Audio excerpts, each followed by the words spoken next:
Check, check, check. Okay, hi, and welcome to another edition of Legally Insane News. I'm your host, Kyle O'Donnell. Today I'm trying to get my mic straight so that I could talk about releasing the behind the scenes. Actually, this one was an outtake from the film. I never used Gil's interview in the film, largely because I never met with him personally. There's really only a couple of interviews that I released that were audio only in the documentary, and that was because of their extreme importance. Now, Gil Zaccaro, or Zaccario, I think it's Zaccaro, was one of the police chiefs in Quartzsite who actually left because of the corruption. Now, I have conflicting stories about how he left, and I actually forgot. You'll hear me talk about a lawsuit that was filed against someone for pulling a gun on the police mechanic, the mechanic in the police station, like the headquarters where they keep the patrol cars up to snuff. And I believe I got that story from a longtime Quartzsite resident who left also in the midst of all the chaos, but around, I think, 2012 or 13. And his interview is going to be coming up shortly as well. He was a vendor. He had really good information about the early days of Rain Golden Bear and everybody like that. So in any case, this is Gil Zaccaro, former police chief of Quartzsite. As it's an awkward interview. He's immediately skeptical of who I am and everything. But I if I recall correctly, I somehow got the I got him calmed down enough because I had preempted the interview somehow. Somehow he knew I was going to call. I can't remember all the details because it's been about 5 years. So in any case, I give you the outtake of former police chief who left because of corruption, Gilbert Zaccaro. All right, I'm calling Gilbert Zaccaro, who is the police chief in Arizona preceding Jeff Gilbert. In this call, I'm hoping to ask who preceded him and who succeeded him as chief of police. And also I was hoping to find out who the town managers were or was during his time as well. I'll see if I'll try to get as much out of him as possible before he hangs up on me. We'll see how it goes.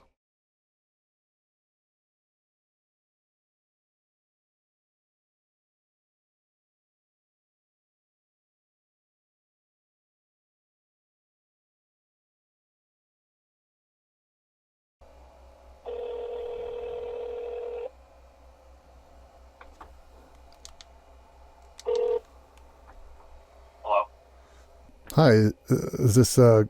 Zaccaro? It is. Hi, is this the same Mr. Zaccaro that was the chief of police in Quartzsite, Arizona? It is. Oh, cool. I was actually curious. Who I'm doing a story on the history of Quartzsite down there, and I was wondering who the town manager was when you were chief. Joe Malloy. Malloy, okay. Do you recall who preceded you and who succeeded you as chief? Jeez. I can't remember the guy's name who came after me, and I can't remember the guy who came before me either.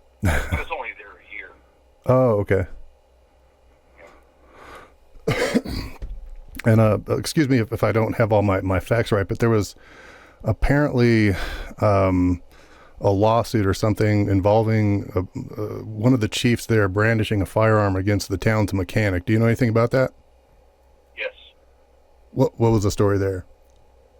No, it wasn't a lawsuit, and it was a lie. It was supposedly me, and I had the sheriff's office investigate it.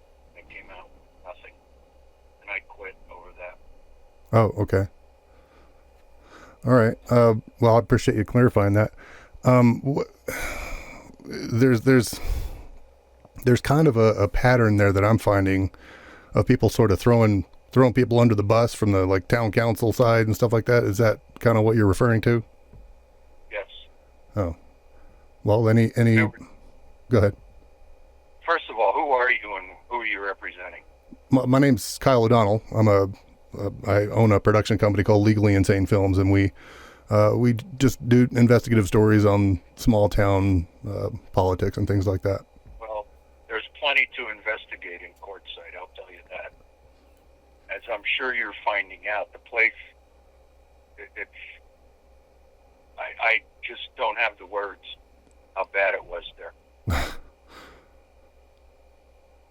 Well, would you be interested in talking at length about that? I mean, I'm happy to take any leads or call you back at a time that's convenient or anything like that. Yeah, I'm on the road right now, Mm-hmm. so it'd be better for me to talk to you like sometime next week. Oh, okay. If I can, I'd refer you to the La Paz County Sheriff's Department, Mm-hmm. who did investigation in that, and there was not a brandishing. It was all instigated by some guy named Bob Miller. I don't know if his name is coming up with you at all. I want to say that's like an old newspaper reporter or something. He wasn't a newspaper reporter. He wrote articles and they put it out on a piece of paper, and he called it the Desert Gem newspaper. All right. Another guy was behind it named Richard Oldham. That name I've heard. Yeah, he's got an He interesting. used to be the mayor there Uh-huh. years ago. The whole place is,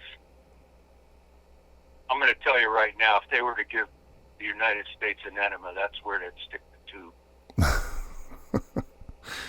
I've never quite heard anybody say that about a town, so that paints an interesting visual. Yeah, well, that's the town. All And I right. had a very successful career. I was a law enforcement over 40 years, and I was there for a year. There were 2 homicides and 2 pedestrians killed in traffic accidents, and both pedestrians were drunk. So the town was just not a good place. Well, the fact that you only lasted a year there kind of makes me just assume right off the bat that you were more or less on the up and up. They tend to, I mean, it just on what I've found, they tend to run people out that aren't willing to do their bidding for them. Well, that's exactly right. And my integrity and everything else was worth a hell of a lot more in that place. But I don't know where Joe Malloy is today. Last I heard, he was somewhere down in Mesa, Arizona. He was the city manager at the time. Okay, that's the first I've heard that name. Do you know how long he was in? Not very much longer than me, maybe 2 years. Okay. The earliest town manager that I have is I want to say Dan Fields, maybe. Oh, Fields was prior to Joe Malloy, and he had issues down there too. Everybody had issues down there. Everybody. That is one thing I'm finding that's pretty consistent. Yeah. I think I met Fields once. I don't even know where he is or if he's around Mm-hmm. or anything like that. But yeah, what a place. You know, I planned on building the department and building a career, and I got out of there before I was ruined. So Well, sounds like you did the right thing. I did do the right thing. Well, what would be a good time to call you back? Not next week, the week after. Okay. Because actually, I'm on my way. I'm on the road right now. I'm on my way to a family emergency. So. Oh, okay. Well, I hope that goes well. If you receive, do you receive texts on this phone? I do, but it's an old flip phone.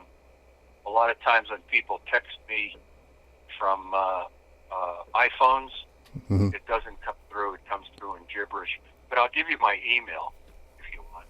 Sure. Go ahead. Okay, it's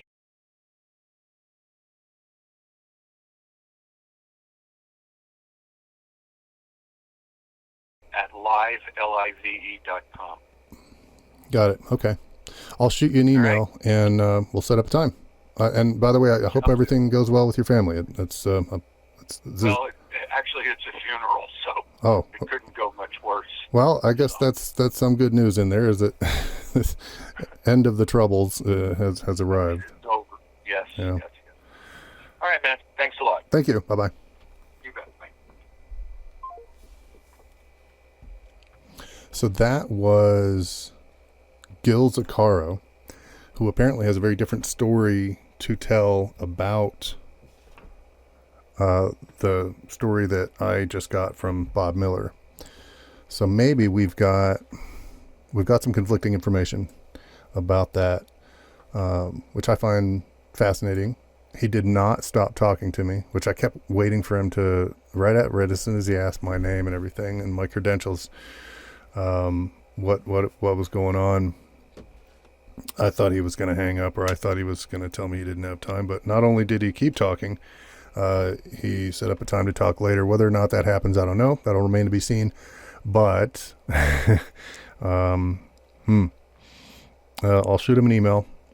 I can almost guarantee he'll check me. He's a private detective. He's a private investigator in Oregon, in Sun River, Oregon. And he investigates all kinds of stuff. So maybe he can even help me out on getting some information about the other side of things. I guess we'll see. Okay, so that was the interview. Now, keep in mind, I've got a lot of stuff coming up. Firstly, I wanted to mention that I've got Richard Abbey.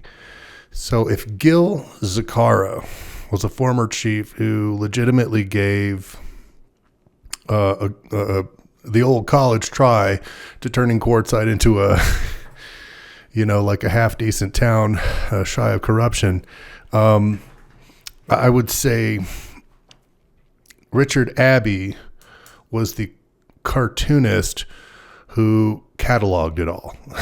And Richard Abbey, I do have an interview with him coming up. It is another one of my audio only. Now, those two interviews are key because in the series that I put together, they made a prominent. Maybe they didn't. I shouldn't say they made a prominent entry into it because it's just audio, and I have to kind of mix visuals in with it. But the fact that Zaccaro has one story about the brandishing, and then Richard Abbey has another story. Apparently from the inside. I'm not really sure. I can't recall the interview itself, and I'm going through these really quick. So, I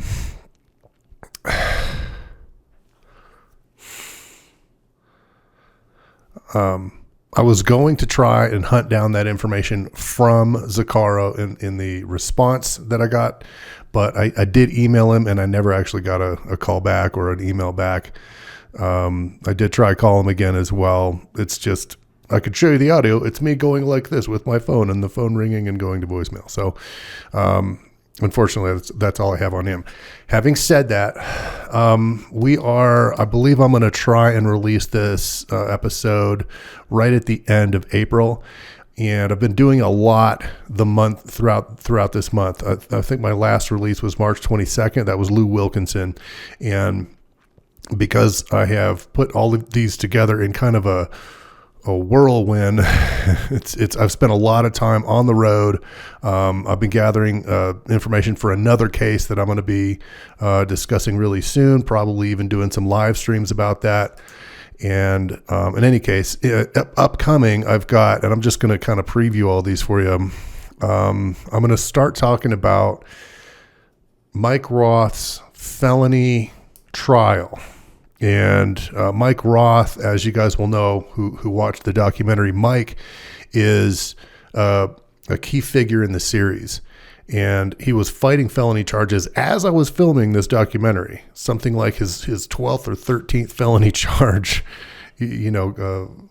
erupting out of this decades-long snafu that took this town over. I have an interesting thing that happened, and I'll discuss this again during that episode. An interesting thing that happened during that trial is one of the jurors, after I can't remember if it was, I think it was before the acquittal, but after the hung jury.